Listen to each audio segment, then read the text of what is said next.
was once a day that I would pray for you. I'd go and misbehave just so you'd notice too. Sneaking looks up and down from across the room. And damn, what a hell of a view. I feel good, you look great, I like you, I can't wait. A first time, a first date, you're so fine, I'm so late. You sip wine, I drink straight. Don't waste time to my place. I feel my heart erase. So catch me if I fall.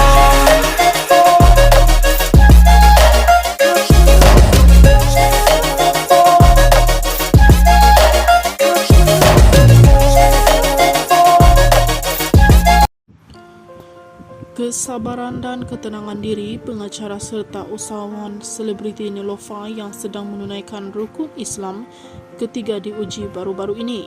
Tanpa diduga, pesanan ikhlas yang dititipkan Neelofa atau nama sebenarnya Nur Neelofa Muhammad Nur kepada seorang individu berhubung masalah keluarga dihadapi mengundang pada apabila dihukum dengan kecaman bertubi-tubi apabila ramai tak berpuas hati dengan nasihat diberikan.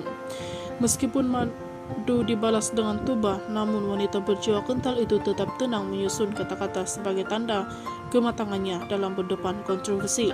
Neelofa berkata tindakannya menasihati pemanggil wanita yang masih menyimpan dendam terhadap ibunya supaya memaafkan wanita itu dibuat berdasarkan pandangan agama dan adab seorang anak terhadap orang tua.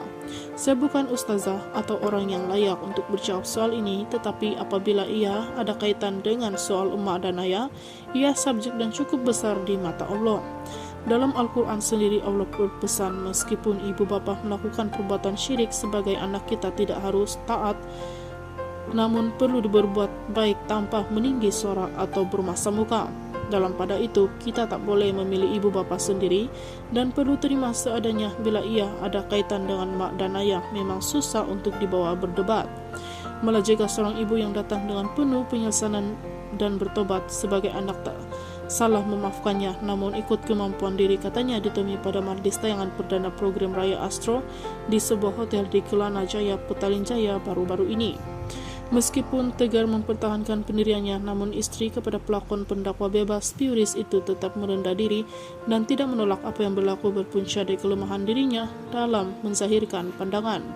Saya akui ketidaksempurnaan memberi pandangan dalam konteks yang menyeluruh. Saya hanya sentuh soal agama tanpa menyentuh aspek kesehatan mental.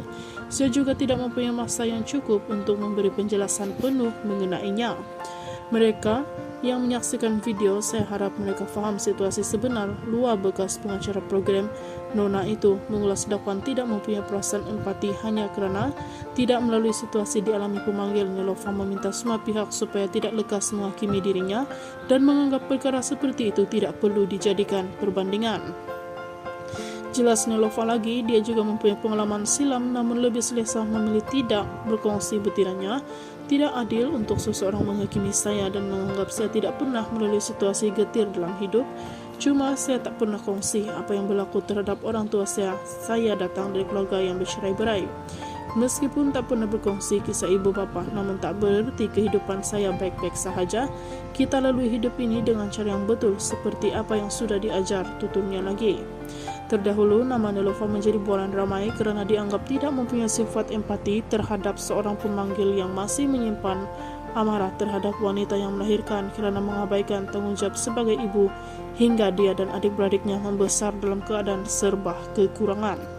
Itu saja info hari ini. Sekian dan terima kasih.